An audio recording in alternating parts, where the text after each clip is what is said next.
Hi everybody, good morning, good afternoon, good evening. Welcome to Power of Minds Forum's LinkedIn Live session episode 135. Today we are discussing on the topic of mindset shift, coaching CEOs for resilient and adaptive leadership. And we have the honor of having P K Narayanan, CEO, Propelling Prosperity organization from there. And without further ado, let's bring P K Narayanan onto the dash. Hi, sir. Good evening. Welcome to Hi, our Prem. podcast, sir. How are you today, sir? Fantastic. How are you? Good, sir. Great.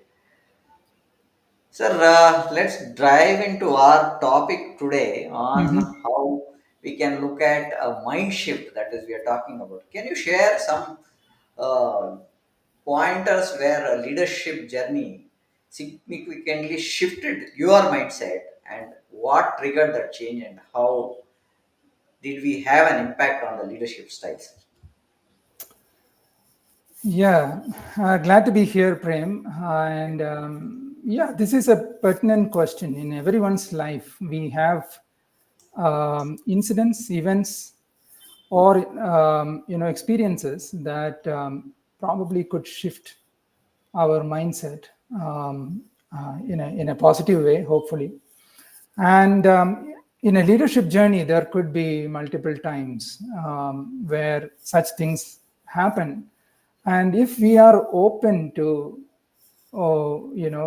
absorb the learnings out of that, then we create a positive outcome for ourselves for the rest of our life. So, one of the things when we talk about leadership mindset is being open and curious. So, when we are that way, we are consistently being present and then we are picking up and registering things that are happening around. And probably some of them will change the way we think and it can shift us so that we don't, even if we want, go back to the earlier kind of thought processes. And this is what we really look for when we talk about leadership mindset change. And we don't need a change where we go back to the earlier ways, isn't it? Yeah. So this happens and this is possible. I mean, necessarily there need not be an event or an experience to teach us things. We can learn ourselves from others' experiences, from what is that we are observing around us. If you are a constant learner, if you are a lifelong learner, you can learn from around situations around us, our own experiences for sure, and events and other things that are happening in our life and work. You were asking an incident from my life where something shifted for me. I would probably take something that happened early enough in my career when I was a CFO in a Tata Group company way back in 95. Hmm. Yeah. So I'm taking that incident, probably I'm remembering that incident because that started some kind of journey for me in terms of assuming leadership roles and leadership mindset. So this was in Mumbai, and I was a newbie in the whole Tata system, all of 25, 26 years of age, and I I think I was around 2 months into the role in Mumbai after shifting to Mumbai, and I was trying many things in 2 months with my team, my people. Things were not probably working the Okay. way I would have wished. Then there was a get together for some get together in Mumbai, Bombay House. I was also invited. This is the first time I was going into the Bombay House, and there were people, a lot of people. So I was at awe with so many senior people around, and then somebody came maybe 10-15 minutes into the program. It was just a celebration, some announcement, some celebration. I don't remember what it was. And somebody came, an old guy, must be in 50s, and he just, I was just standing alone, probably, trying to make connections. And he just passed by and he asked me, "What's your name?" I said, "My name." And then he said, "Oh, you are the guy who has come from Munnar." I was in Tata Tea plantations until then. Okay. So you are the guy who has come from plantations.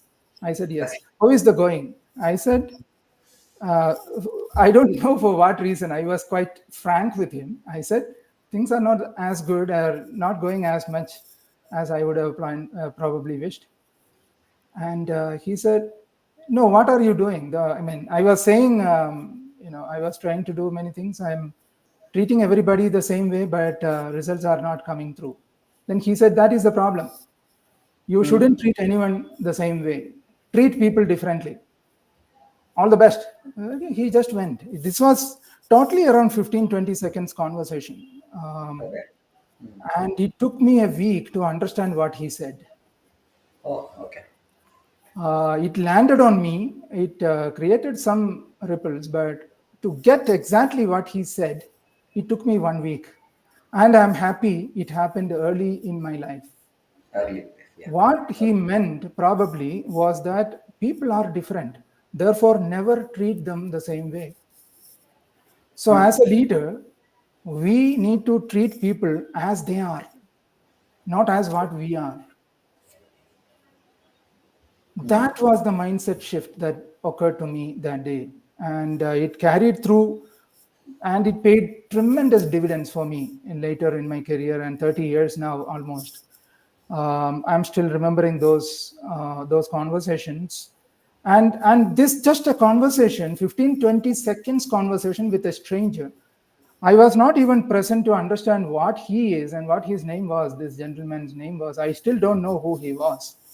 Hmm. And I never met him again in my 2 year stay in Mumbai and Bombay House and around. So this is how things happen, Prem.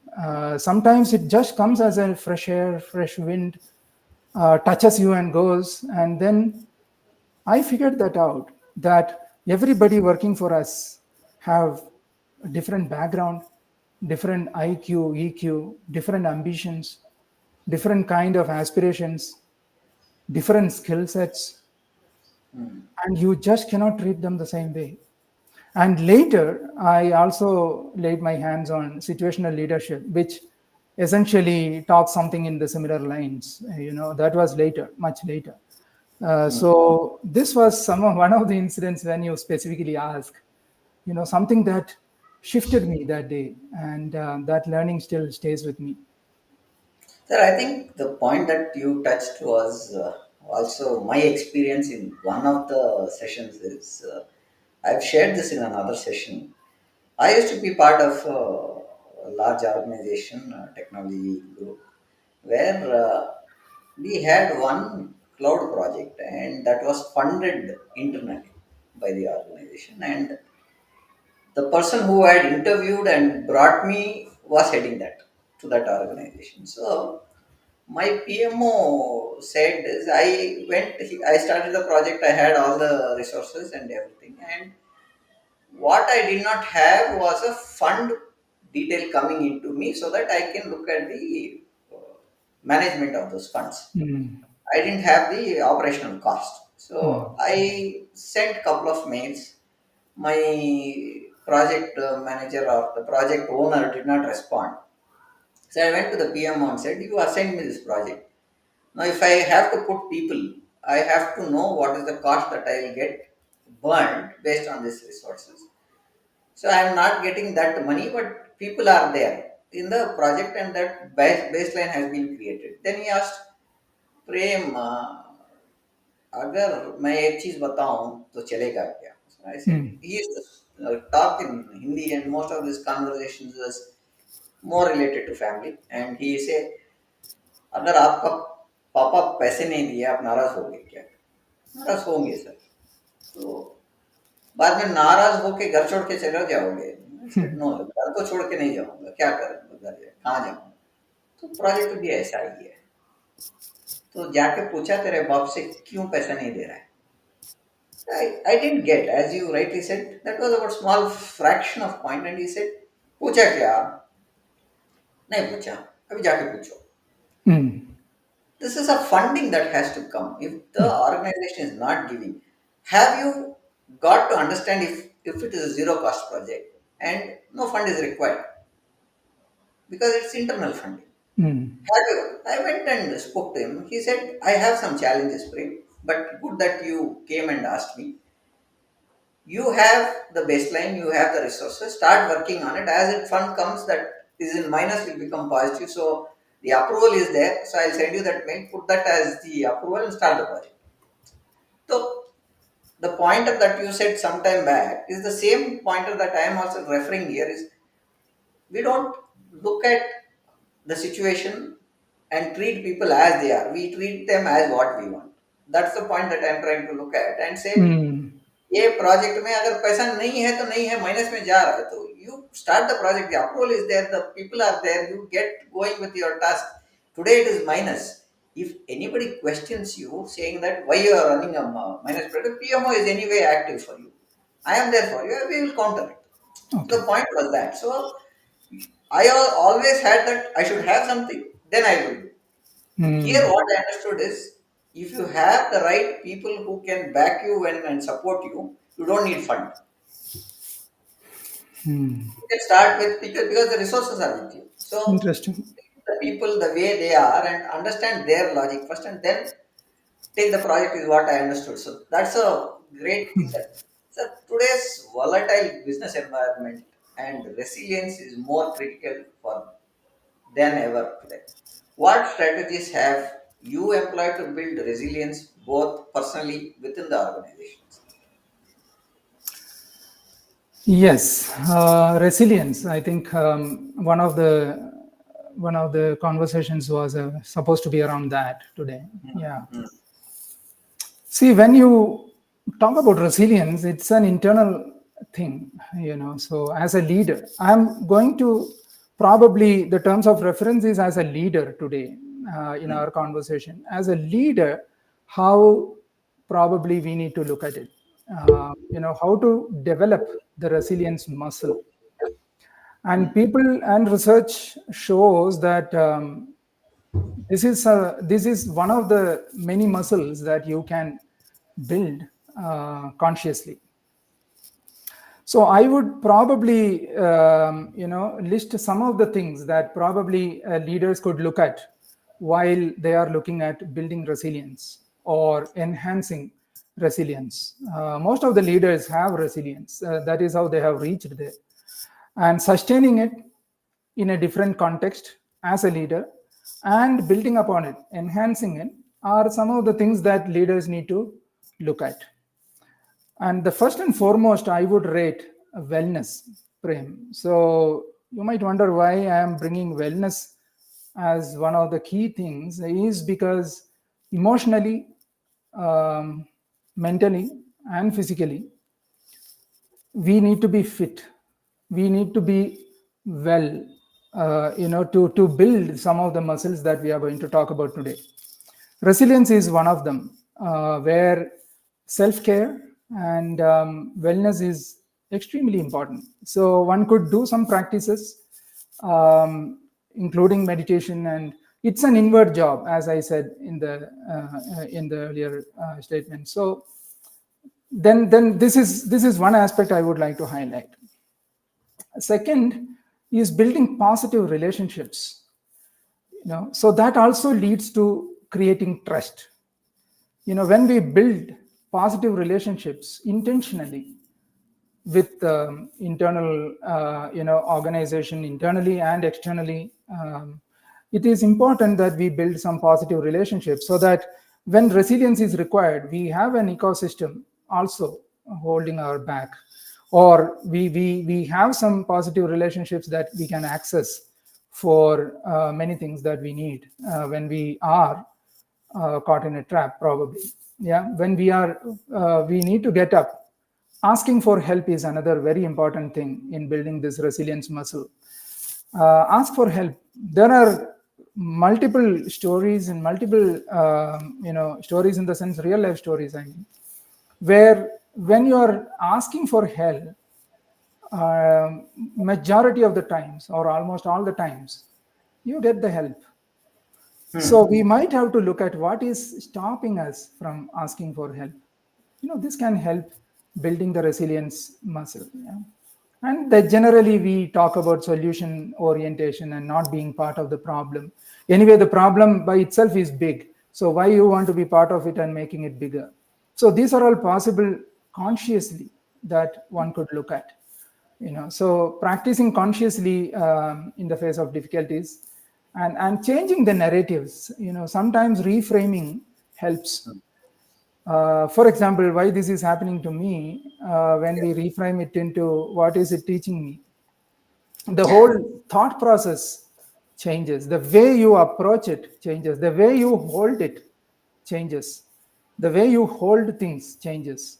So reframing in a positive way, in a helpful way. So the question to ask here is that whether that narrative is helpful, whether that narrative is helping me or the cause or the team. If not, what else is possible to create or reframe the situation or the way we look at the situation? That is very important. There are stories that it's always different people look at the same situation differently. Yeah, we are Different. quite we come across it day in day out. Yeah. Putting things in perspective is another aspect, Prem. I encourage my CEOs to always put things in perspective, because we are so ingrained in the day to day and in the chakkar, as we call it. We seldom stand a bit away and look at things. And as a coach, I am able to do that for my clients naturally by being there. Whereas we, in our own things, might not have the natural tendency to do that. Therefore, we need to do it consciously. Yeah. So step a bit away and look at things. It will give you a perspective. So you may start looking at things in a different way. That will help you to put things in perspective. And when things are put in perspective, you might get the necessary resilience or whatever it takes to face the situation.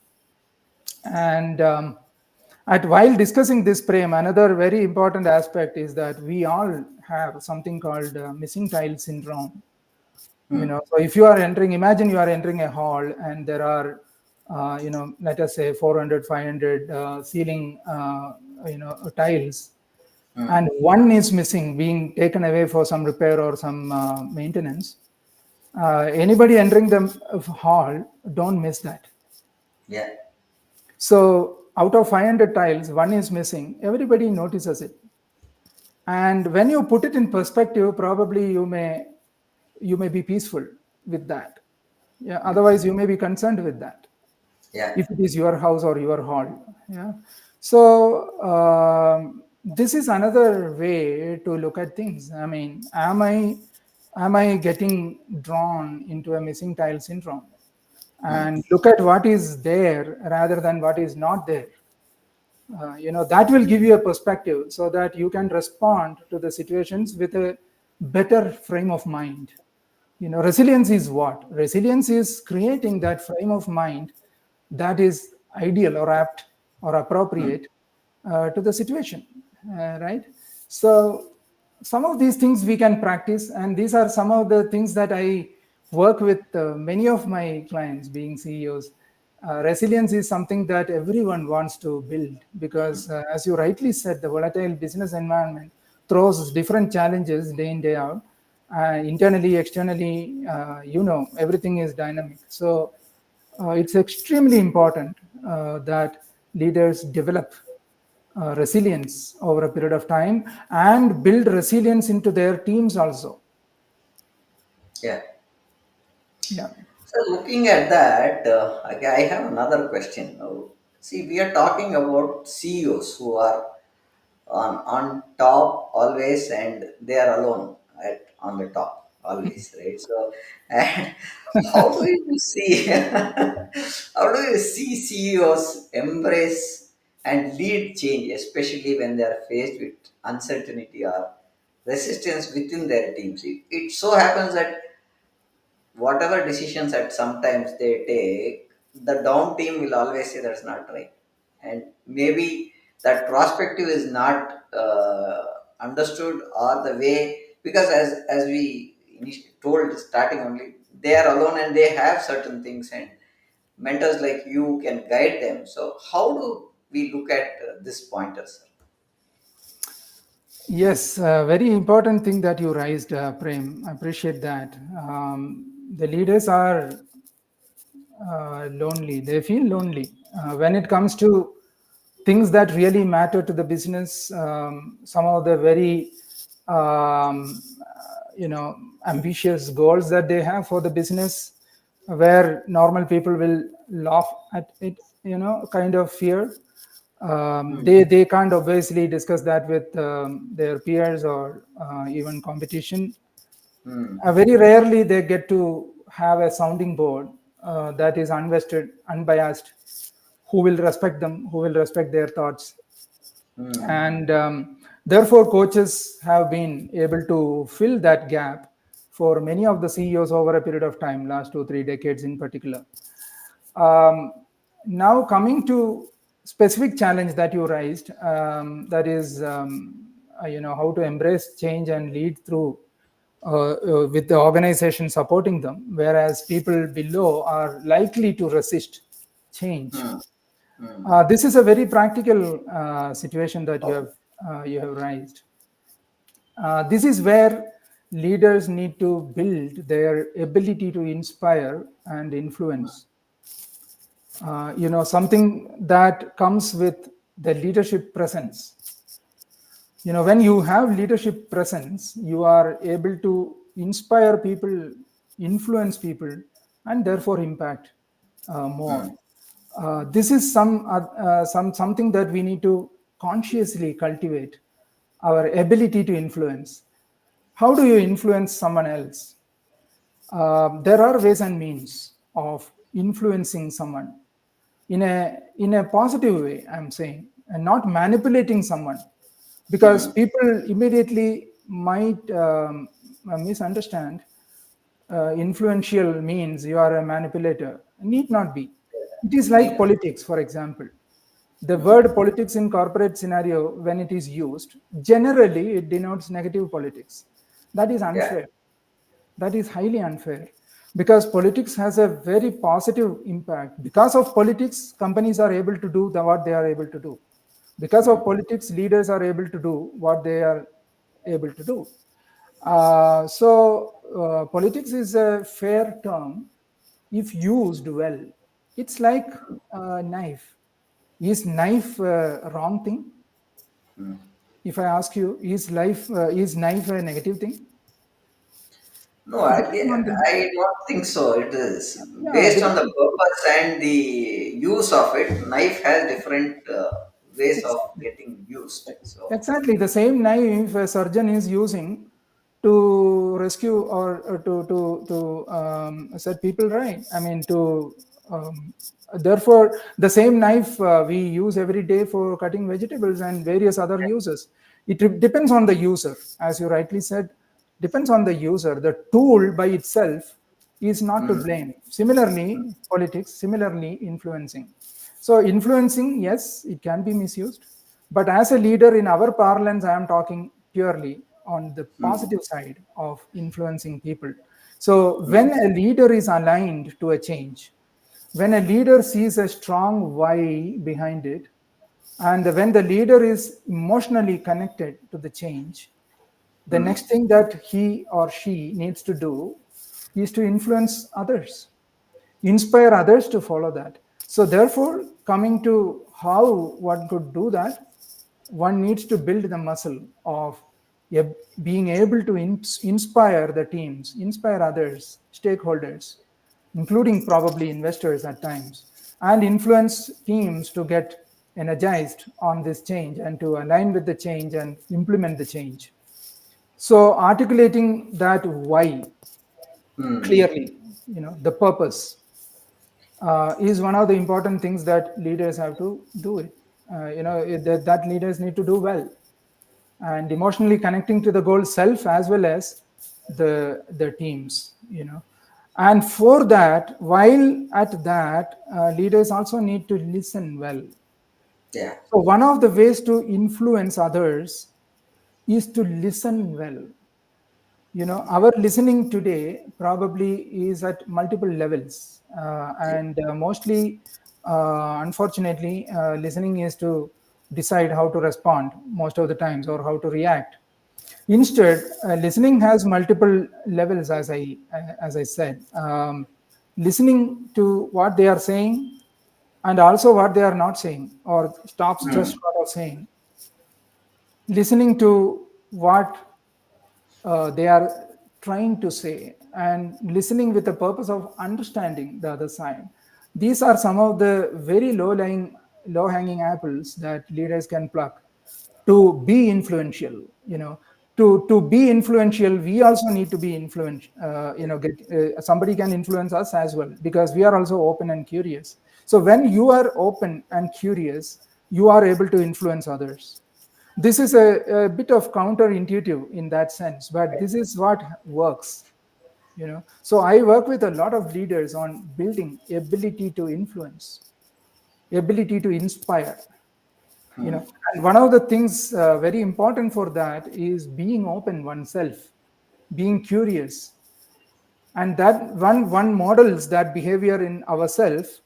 We are likely to get our team also to be open for Yeah. change, and be in a listening mode when you are talking to them, or you are inspiring them to embrace the change that you have already embraced. So these are some of the things that we could employ like a workbook, where we can be an effective leader, we can be we can enhance our leadership presence. And to a large extent, Prem, it is a play of emotional intelligence as well. Okay. The awareness, self awareness, and awareness of others meaning whoever is involved in this. So, and this connects to the advice that I got in my younger days. Hmm. You need to meet people where they are, Yeah. and different people will have different motivations to do what they are doing. And if we are able to understand what are their drivers, and if we can influence that, that is how we get buy-in, that is Hmm. how we start Yeah. aligning with our purpose. So it's also, to a large extent, emotional intelligence that a leader needs to build. Sir, I think I was thinking another point. Now, you touched upon a point that we should be listening. Now, Mm. and connecting to people for getting their teams to do what they are planning to do, or what they are supposed to do as a vision, right? So, I recall this example. Imagine that movie of Avatar when they started to do it, right? So, that guy who wrote the script should have immense uh, power or to convincing pointer that he would have. He had convinced so many people that this will work, and that investment of a movie was not a small budget. It is a very Mhm. huge budget for what he, and getting that kind of this one is a huge task for these kind of people.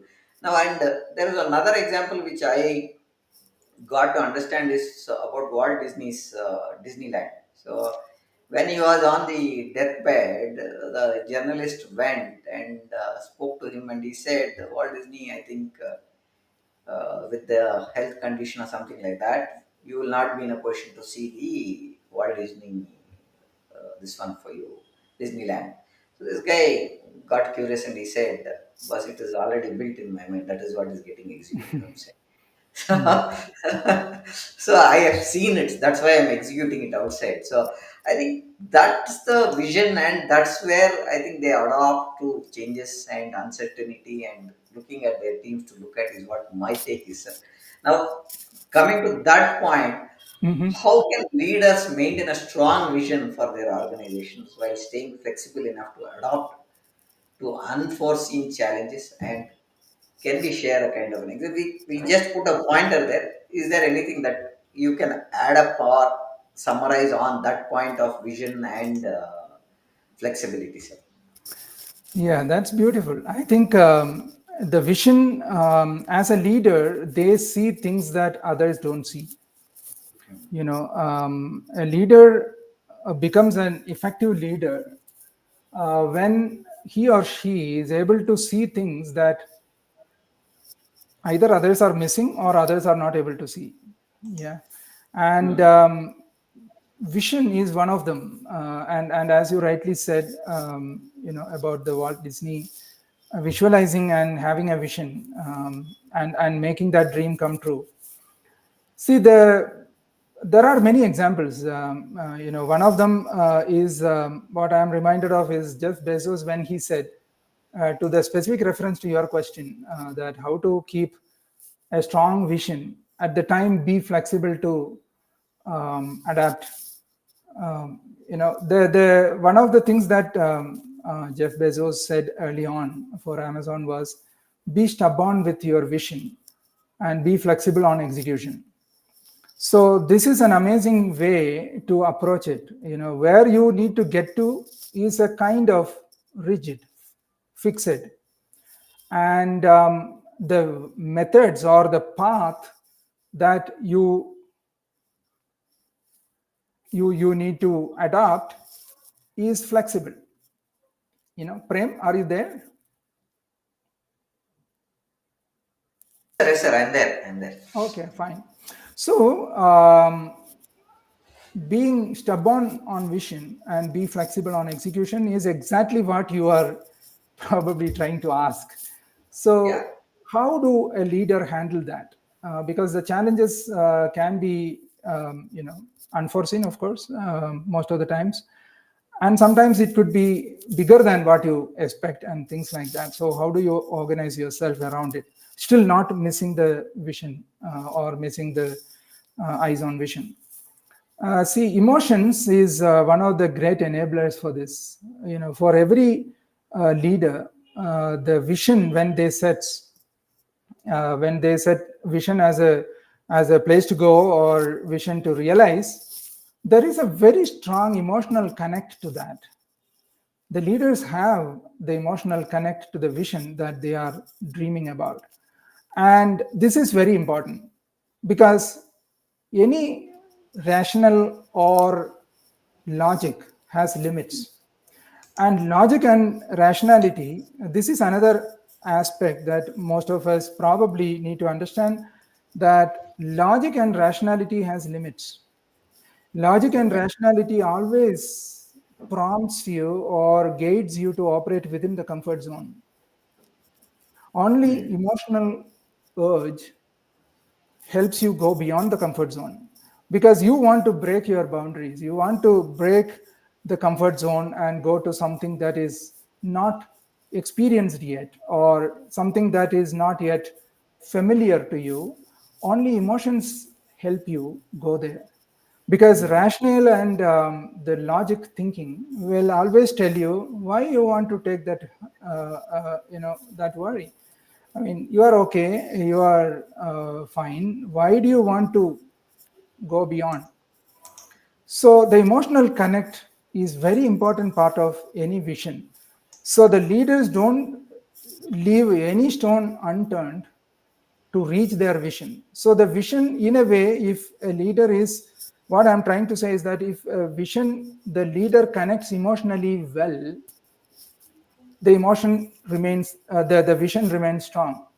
And if we are able to connect our team also to the vision, to the why, to the purpose, if we are able to connect the team also, the vision becomes stronger, because Stronger. Yeah. now there are more people dreaming that vision, and the vision is likely to be stronger than ever before. Yeah. Then on the way, the path can be flexible. If you are determined, you want to go to Chennai from Bengaluru, there are multiple ways to go there. Ultimately, the dream is to reach Chennai. Ultimately, the purpose is to reach Chennai. So whichever way that is least resistive or most convenient, or depending on the time that you leave and the time that you want to travel and who are all in the vehicle and various other aspects, and what are the eateries on the way, and all this will help you determine the path that you need to take. So a leader will listen to all those requirements and take calls that are most appropriate to satisfy all the stakeholders and the safety of the travel and various other aspects, and then take the team to the vision that you are dreaming about. So this is possible. And one very important thing that is there already in your question is that the path needs to be one needs to be open, one needs to be flexible enough to choose the path. And that is what the adaptability is all about, because the environment may change, the things may change, the economics may change, the viability may change on the way. So one needs to be open, curious, adaptive to choose the right path so that you successfully reach there. And this happens a lot, Prem, actually, because the strategy at the business level might set the vision, or in line with the vision you might prepare some strategies, and you may even create some execution strategies based on that. As you go, the things may require you to change the execution strategy. It might require you to adopt a different path, and you need to moderate, you need to replace them quickly. As a leader, you need to be flexible, and you need to fail fast and see what works. And as a team, you need to build that muscle, being open to failures, being open to change the course, keeping in mind the larger vision, and the need to reach the vision. So this is very much possible, and most of the businesses would have stories which is aligned with this question. And it is beyond doubt that one needs to be flexible with the path, and steadfast or stubborn with the vision, as Jeff Bezos said. See, for example, one of the things that you asked is, in the experience. There are many, but something that we can all relate with is what happened to the affordable housing as a result of pandemic. Yeah, Prior to pandemic, in affordable housing in real estate industry was something that many people were looking at, especially in yeah, cities like yeah. Bengaluru, Chennai. And so affordable housing, one way to make the real estate affordable was to optimize the size of the apartment. Oh, There were two-bedroom apartments in Bengaluru, for example. During that time, it was a craze, 550, 650 square feet, and it was quite functional at that. yeah, yeah. But come pandemic, children started attending school from the house. Work from home became a norm for both the parents. Then this 550, 650 was not flying anymore. So after pandemic, all these had to be redesigned to meet of course, the economic and other developmental goals. Now today, if you look at the real estate market, there are not much affordable housing as a product, and most of the builders have moved to thousand above 1,000 square feet kind Yeah, of. right. Yeah, this is a good example of where you had to be flexible, because the product market fit is something that changed at the bottom with the pandemic kind of incidents. And today again, the work from home and things continue. Therefore, it was a shift in the market at a very bottom level.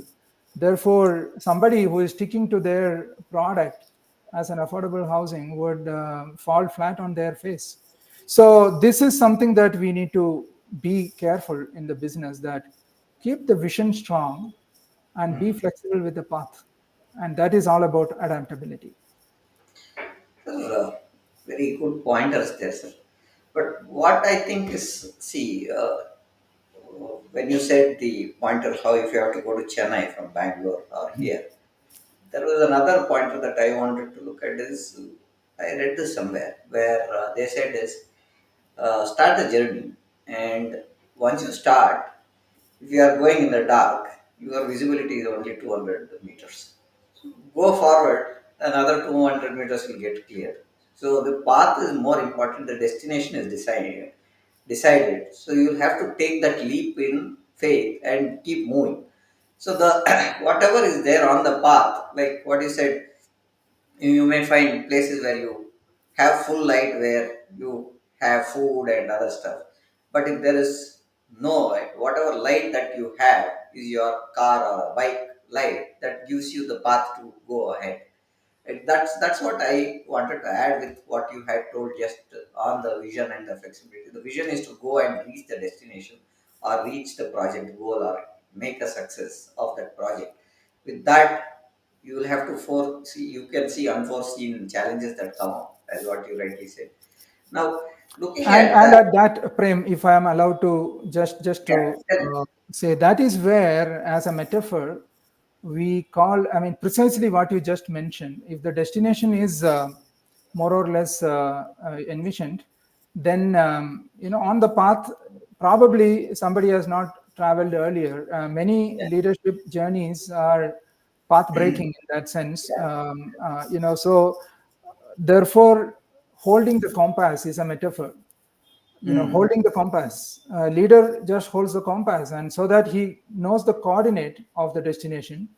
And we also know in shipping and in the sea, this is all the more relevant. I mean, yeah, where you are just in the water, I mean, one guarantee is that you won't sink unless there is there is something, that an accident or something happens. Therefore, holding the compass, you are likely to continue the journey with many things unknown and many things known. So for known things, you are taking utmost care that you and your team is safe, and your stakeholders and their investments are safe. But for the unknowns, you are prepared. yeah, So you are keeping guard for the unknowns, and always all the things may not be known. Then there is no leadership, there is no business success. Unless you take risk, there is no return. Therefore, a leader balances these things like a poetry, and so that the people traveling alongside feel safe. yeah, Because resilience also needs to have a side on psychological safety, true, because the teams needs to feel safe to travel with you. right, And as a leader, your responsibility doesn't just limit to you and your business vision, but also the security, safety of the team, and the safety of the investors that who have decided to come with you, yeah, stakeholders, other stakeholders. Therefore, the compass, so we need to hold the compass. So when you mentioned that, when you start to Chennai, all the 300 kilometers may not be visible. That's fine, but 200 meters visibility, yeah, still you could take yeah, some risk and probably safeguard certain things, and then prepare yourself for the journey and go. So that also will allow you to adapt to changing situations on the way. That is also a leadership trait. Yeah, very well said. thanks, sir. So going this path, as we again said, the leaders on top are alone. We will come back to another pointer where some common pitfalls are where CEOs fall into trying to adopt to a more resilient and adaptive leadership approach. How can we avoid this kind of things? See, yes, common pitfalls. You probably are mentioning it as common pitfalls because you are seeing it, more than what probably it should be. That also shows, Prem, in today's environment. It also shows, in some cases, if not in more cases, lack of preparedness. Because today you can avoid a lot of pitfalls that was a normal or natural phenomenon few years ago. Today the reach of information, the data, the AI tools, the people, the experts, the advisors, the coaches, we as a leader today, he or she is much more supported than few years ago. At the same time, I need to say, as leaders, they are facing also much more complex situations than the CEOs of yesteryears. So both are true. So just to come to the specific question. Most of the times, the ease of comfort zones, ease of being in a comfort zone, our own inability to go beyond, this can be a pitfall, Okay. because the comfort zone gives you a pseudo sense of safety, or a misplaced sense of safety. Actually, standing static is not at all sensible, because you will be either knocked by somebody, or you become stale. Yeah. But still, that sense of safety, that, or the misplaced sense of safety that comfort zone offers you, one needs to overcome that, one needs to definitely transcend that. This, some CEOs feel as a challenge.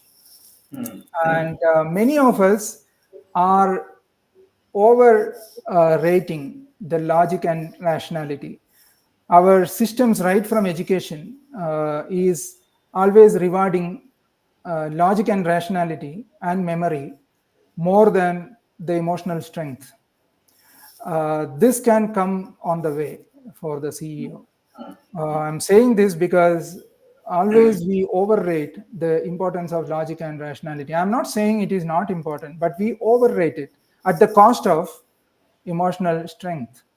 So, to travel far, or to travel to uncharted territories, and to hold the fort, to being resilient, to be adaptive, things that help you are all emotional things. The emotional intelligence part, that is what The, is going to help you in the journey, whether to inspire yourself, or to inspire someone else, or to influence someone else, or to keep hold the ball, or to keep the fort in times of adversity. It's all yeah. emotional strength that is going to help you. So building emotional strength is one way to avoid the pitfall, and that doesn't happen by accident. That has to happen by design, By and one design. needs to consciously build them. Yeah, leveraging power of emotions is what I would call a very, very important leadership trait. you know and another pitfall, common pitfall, could be due to not taking the team alongside on the why, on the purpose of the whole business.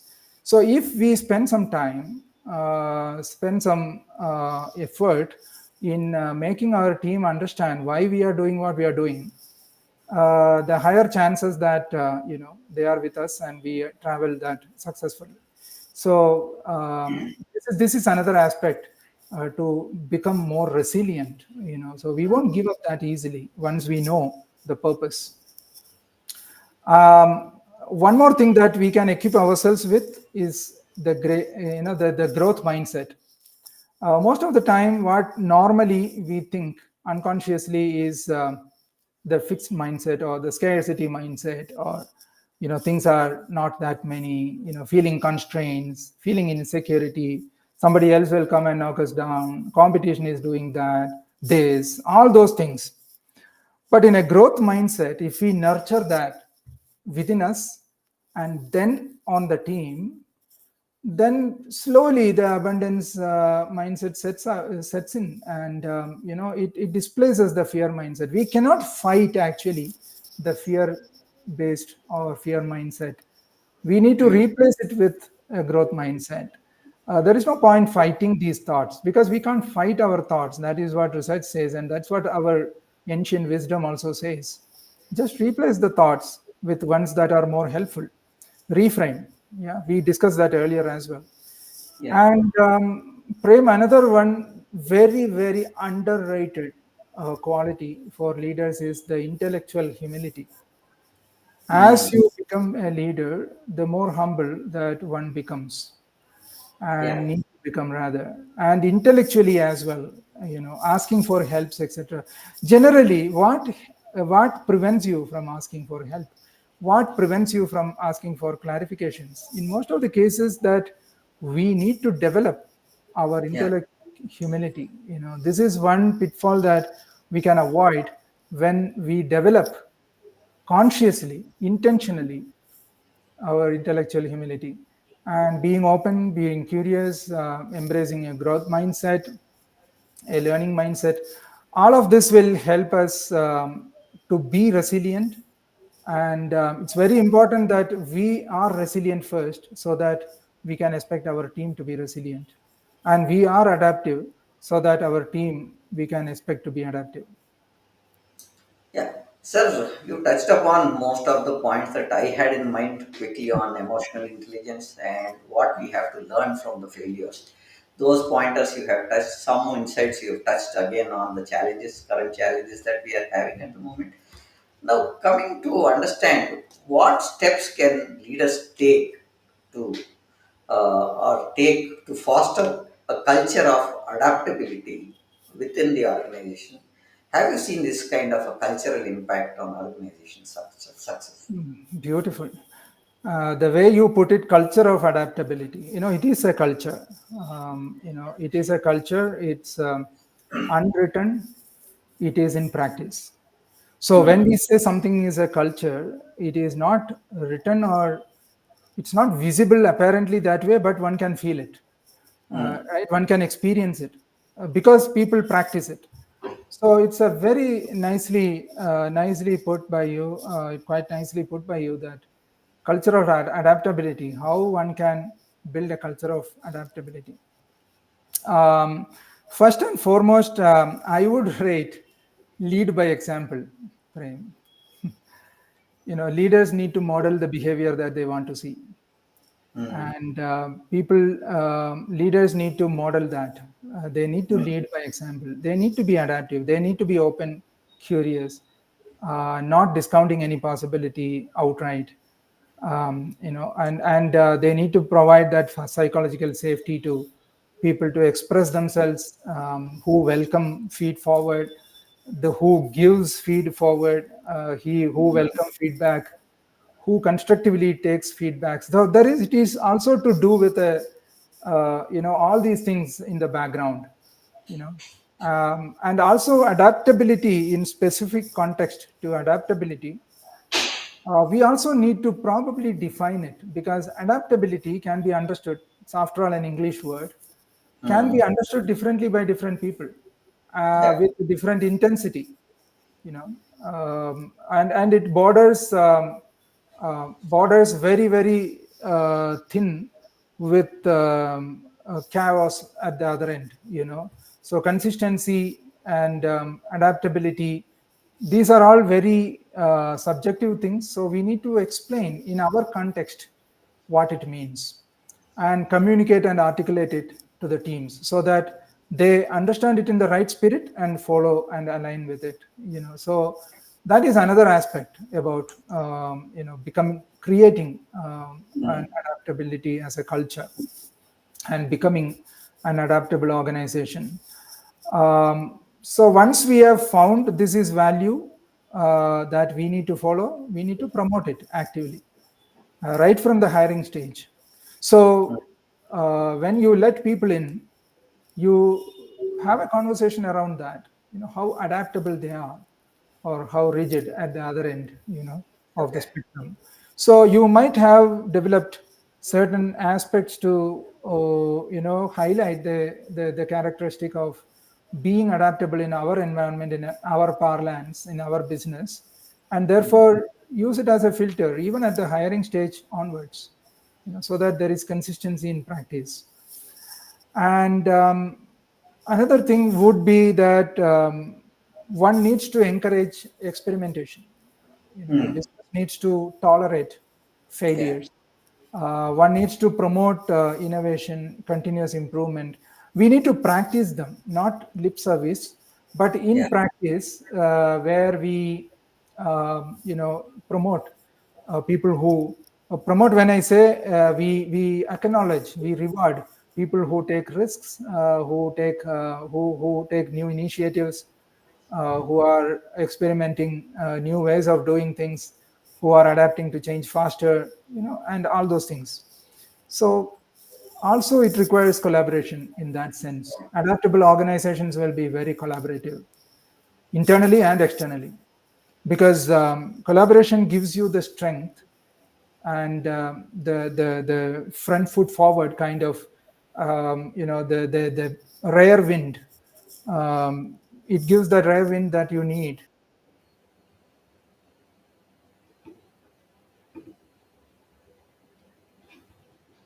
Think that and businesses which are embracing adaptability as a culture, as a value, they are really collaborative. They are very high on collaboration. So these are some of the things that leaders need to actively promote, encourage in their ecosystem. Sir, the pointers that you have given are very, very valid, sir. And the point that I would like to understand from you are the next points that what would be the future of leadership look like? And on a personal learning and a growth side, Mm, what leaders should learn to grow? And also with this diverse things that are happening in the teams, how mm. do we ensure different perspectives are not just heard but integrated into decision making? I've clubbed three things because I wanted to have that as a common thing, because it's all talking about how leadership should grow and where does this personal learning and growth come into picture, and how do we also bring in teams for decision making as an integrated part. Because somewhere I was reading or listening yesterday somewhere is that we are not bringing the young crowd into the strategic discussions. We are not bringing the young people into making decisions because we always think they are not ready yet. So, how do we look at bringing the young people into the strategic decision discussion so they grow with our experience or our knowledge as a leader can be percolated to rest of the team, or how do those team members grow into the next ladders of becoming leaders? Sure. Okay. So many questions in one context, Yeah. but I could probably answer them. Most of the the doubts or the pointers that young leaders as well as aspirational CEOs and leaders need to understand is building our leadership presence. That is one thing that can help you immensely to do this journey. Yeah. So, what would be leadership presence? Probably in my website, pknarayanan.com, there are articles on leadership presence and what it involves and what kind of things that you can do to enhance your leadership presence so that you are able to inspire, influence, and impact more. Second, what the future leadership will reward is conscious work, deliberate practice, Hmm. not compulsive or unconscious reactions, but conscious choices and very well calibrated responses.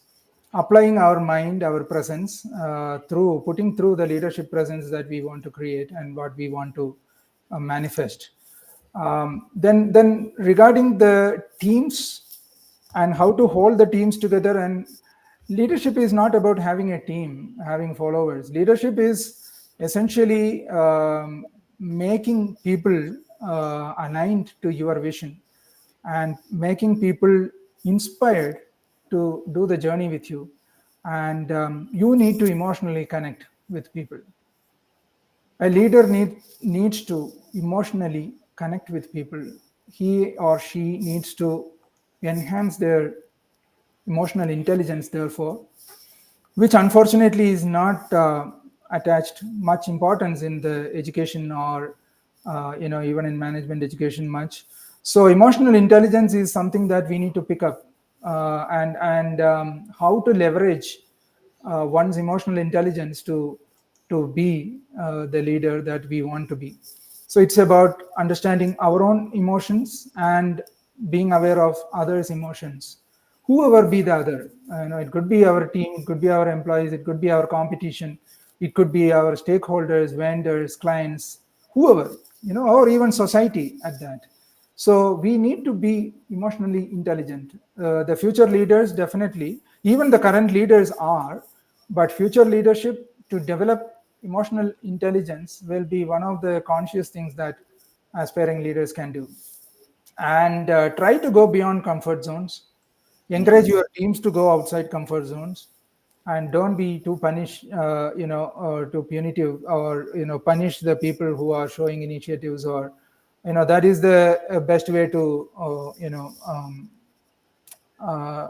discourage them from being adaptive as well as Right. being resilient, because they that way you don't create psychological safety, but you might be unconsciously or inadvertently affecting the psychological safety of people working with you.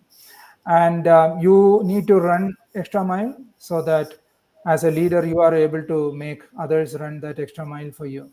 And modeling our behavior, so the behavior that we want to see. So some of these things might be that very commonly said even about the earlier leaders.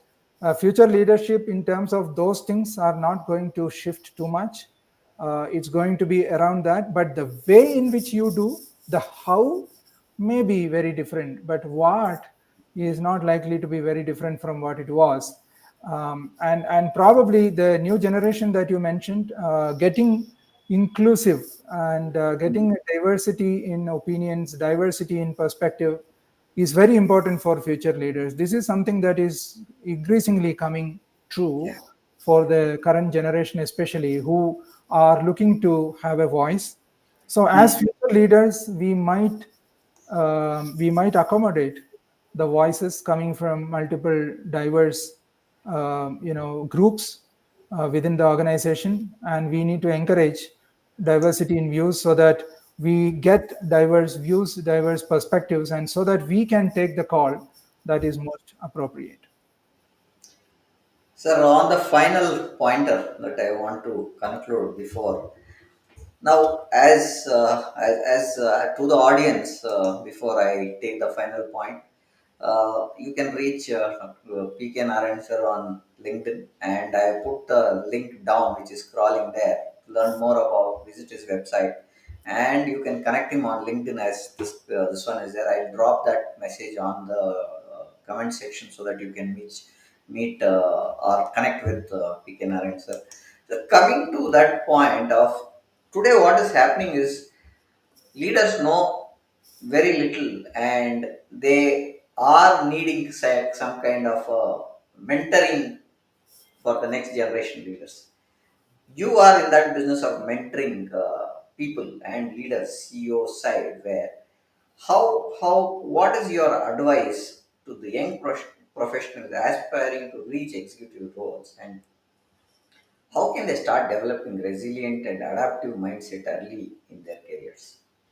Because we spoke about the previous point that we want to bring people into the boardrooms, young people, young talent. They're more dynamic in their way they think. So, what is your call on, or take on it, sir? How do we look at mentoring the next generation of leaders? Sure. So there are a few things that the young generation or the next generation of leaders could focus on. Um, One is to polish, refine our leadership skills. There are multiple, possibilities for that today. There are multi-channels and multiple ways in which one could brush up, refresh, polish, refine one's own leadership skills, which are quite celebrated leadership skills. One needs to be competent in that sense. So build competency in terms of leadership skills. Step by step, in whichever pace that you can, please develop your leadership skills in terms of competency. Yeah. And then develop alongside a growth mindset. Read about it, practice it day-to-day environments, and also have a lifelong learning kind of mindset. Leaders are lifelong learners, Learners. because they keep learning and they are open to learning. And learning mindset and growth mindset, I would combine that as the second. So the first one, develop competency as a leader, invest your time, invest in yourself, get better at, as a leader, what you are in terms of leadership skills. Yeah. Second is to develop a growth mindset together with a learning mindset from every environment that you are in. Third, ask for help. Yeah. Practice that from younger days, because once you have become a leader, it might be difficult to get that going for you as easy as otherwise. From the younger days, let us encourage our younger generations, even as leaders and coaches. Let us encourage our people to ask for help. It is a bit Yeah. counterintuitive in our Indian culture, but ask for help nevertheless. You are likely to get it, and you need it. Every Yeah. leader needs help. Yes. Yes. Fourth, develop your EI, emotional intelligence. Build the muscles consciously, whether it is resilience, whether it is grit, whether it is adaptability, all those emotional intelligence. Listening. I would place that also there a bit, because you need to be emotionally strong to listen. You need to be courageous to listen. Therefore it is having a connotation of emotional intelligence as well. So fourth will be that, build your emotional intelligence, become stronger, and practice some wellness aspects. That will be my the final one. Probably if I were to tell you five things, these will be the top five. Build your wellness things right from the beginning, because it's very difficult to getting going on those things later. So right from the beginning, if you are conscious of the wellness, when I say wellness, physical fitness, mental fitness, and emotional fitness. You need to be emotionally well, mentally well, and physically well to be productive as a leader. So these are some of the pointers or the insights that I have got being a leader, as well as working with the leaders. Okay. Sir, there is one comment which has come from Vina Murthy, which I am bringing it here. Thank you, PK and Prem. She's one comment that I have another pointer that came in as good morning, big day from Edley, right? So these are two comments that have come on the screen for us. With that, I think, sir, I would like to summarize on what we discussed today on a broader prospect for the larger audience. So we started with our personal leadership evolution. Then we spoke about resilience in leadership, how leaders adopt change, what is their vision and flexibility, how leaders navigate pitfalls is what we spoke about also. And you mentioned as many as words about having an emotional intelligence and to learn from the failures. And we spoke also some of the insightful COC challenges that they face while building a culture of adaptability. We spoke about future of leadership, their personal learning and growth. Engaging with diverse teams is what we spoke about, and then we finally concluded on some of the strategies that they could learn and do, and mentoring the next generation of leaders is what we spoke about in overall. It's been a great discussion so far, sir. Thank you for being with us. With this, we would like to conclude our session for today. We are overboard by about 8 minutes, but still the session was very fruitful and it was very engaging. So I did not want to cut short it and wanted to keep it running. So please join us to for the audience. Please join us on LinkedIn, YouTube, and Facebook. This has gone live on from LinkedIn to YouTube and Facebook.